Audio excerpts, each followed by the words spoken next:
السلام علیکم ورحمۃ اللہ وبرکاتہ۔ معزز سامعین اکرام، آج میں آپ کی خدمت میں حاضر ہوا ہوں عورت کے اعتکاف کے بارے میں کہ عورت اعتکاف رمضان المبارک میں کیسے کرے۔ اعتکاف رمضان المبارک کی ایک اہم عبادت ہے۔ عورت کے لیے افضل اور درست طریقہ کیا ہے کہ وہ اپنے گھر میں اعتکاف کرے۔ مسجد میں اعتکاف کرنا عورت کے لیے عام حالات میں ضروری یا مستحب نہیں ہے، بلکہ گھر ہی میں بہتر ہے۔ گھر میں ایک مخصوص جگہ یعنی جائے نماز مقرر کر لے، وہی جگہ اعتکاف کے دوران عبادت کے لیے خاص کرے۔ اعتکاف کی مدت مشروع طریقہ طور پر اعتکاف رمضان کے آخری 10 دن 20 رمضان کے غروب آفتاب سے عید کا چند نظر آنے تک کیا جاتا ہے۔ نفل اعتکاف کم سے کم وقت کے لیے بھی کیا جا سکتا ہے، حتیٰ کہ چند گھنٹوں کے لیے بھی کیا جا سکتا ہے۔ واجب اعتکاف اگر منت یعنی نظر مان لی ہو تو اس کے مطابق پورا کرنا لازم ہوگا۔ نیت کا طریقہ کار یہ ہے کہ دل میں نیت کافی ہے۔ مثلا میں اللہ کی رضا کے لیے رمضان کے آخری عشرے کا اعتکاف کرتی ہوں۔ زبان سے کہنا ضروری نہیں، مگر کہہ لے تو بہتر ہے۔ اعتکاف میں کیا کرنا ہے؟ اعتکاف میں نماز، فرض، سنت، نفل عبادت کرنی ہے۔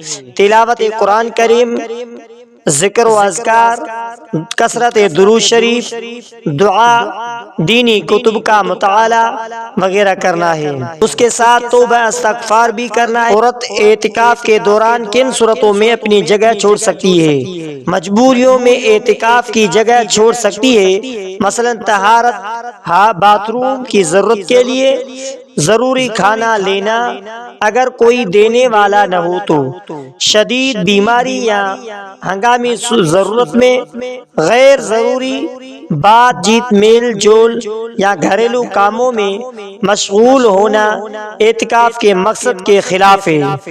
حیض یعنی ماہواری کے صورت میں اعتکاف کی جگہ چھوڑنا ضروری ہے۔ اگر اعتکاف کے دوران حیض شروع ہو جائے تو اعتکاف فوراً ختم ہو جائے گا۔ اگر مصنون اعتکاف تھا تو پاک ہونے کے بعد قضا ضروری نہیں۔ اگر نظر منت کا اعتکاف تھا تو بعد میں قضا کرنا لازمی ہوگا۔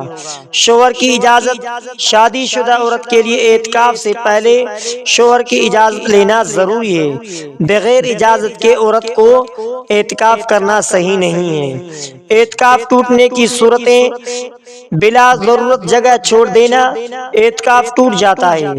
ازدواجی زندگی، تعلق قائم کرنا، اعتکاف ٹوٹ جاتا ہے۔ حیض شروع ہو جاتا ہے تو اعتکاف بھی ٹوٹ جاتا ہے۔ اعتکاف کا اصل مقصد دنیاوی مصروفات سے الگ ہو کر اللہ تبارک و تعالی سے تعلق مضبوط کرنا ہے۔ اسی لیے موبائل، سوشل میڈیا وغیرہ کو چھوڑنا ہے۔ ضروری گفتگو سے پرہیز کرنا چاہیے۔ اگر آپ چاہیں تو میں اعتکاف کے مصنون دعائیں بھی بتا دوں، یا عورت کے اعتکاف اور مرد کے اعتکاف کا تقابلی فرق بھی بتا دوں۔ تو عورتوں کے اعتکاف کا طریقہ مردوں سے کچھ مختلف ہوتا ہے۔ اعتکاف کی نیت ضروری ہے۔ دل میں نیت کریں، اللہ کے رضا کے لیے اعتکاف کی نیت کرتی ہوں۔ نیت زبان سے کرنا ضروری نہیں، دل کا ارادہ ہے۔ جگہ کا انتخاب کرنا، یعنی عورت اپنے گھر میں اعتکاف کرتی ہے، گھر میں ایک مخصوص جگہ جائے نماز مقرر کر لے، جسے جائے نماز یا کمرہ یا ایک کونا بھی ہو تو بہتر ہے۔ وہ جگہ پہلے سے نماز کے لیے مخصوص ہو تو اور بہتر ہے۔ رمضان کے آخری عشرے کا اعتکاف 20 رمضان کے سورج غروب ہونے سے پہلے مخصوص جگہ میں بیٹھ جائے، چاند نظر آنے تک اعتکاف جاری رکھے۔ نماز کی پابندی کریں، یعنی فرض نماز، واجبات، اشراق، اوابین، چاشت، صلاۃ التسبیح، صلاۃ التوبہ اور اس کے ساتھ قرآن پاک کی تلاوت کریں۔ اگر پڑھی نہیں ہو تبھی قرآن کو دیکھ کر ہاتھ لگا کر بسم اللہ بسم اللہ کریں۔ بسم اللہ الرحمن الرحیم، بسم اللہ الرحمن الرحیم کر کے کم سے کم 3 پارے کا ورد کریں، ذکر کریں، ذکر و اذکار کریں۔ سبحان اللہ، الحمدللہ، سبحان اللہ و بحمدہ، سبحان اللہ العظیم، اللہ اکبر، اللہ اکبر، اس طریقے سے ذکر و اذکار کرے، درود شریف پڑھے، کوئی بھی درود ہو، درود ابراہیمی پڑھے، بسم اللہ الرحمن الرحیم، اللہم صلی علی محمد وعلی آل محمد کما صلیت علی ابراہیم وعلی آل ابراہیم انک حمید مجید، اللہم بارک علی محمد وعلی آل محمد کما بارکت علی ابراہیم وعلی آل ابراہیم انک حمید مجید۔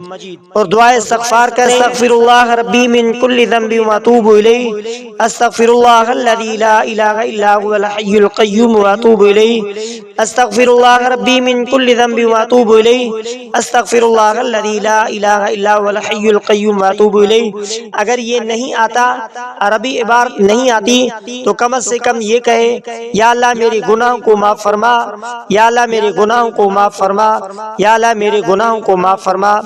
تو عام طور پر عورتوں کا اعتکاف گھر میں ہی ہوتا ہے، جیسا کہ ازواج مطہرات رضی اللہ عنہن سے ثابت ہے۔ معزز سامعین اکرام، آخر میں آپ سے ریکویسٹ ہے کہ اگر آپ نے ہمارے اسلامک وظائف ٹی وی چینل کو سبسکرائب نہیں کیا ہے تو آپ ہمارے اسلامک وظائف ٹی وی چینل کو سبسکرائب کر لیجئے اور بیل آئیکن والے بٹن پر کلک کریں۔ ہو سکے تو اس ویڈیو کو صدقہ جاریہ سمجھ کر شیئر کرنا مت بھولیے۔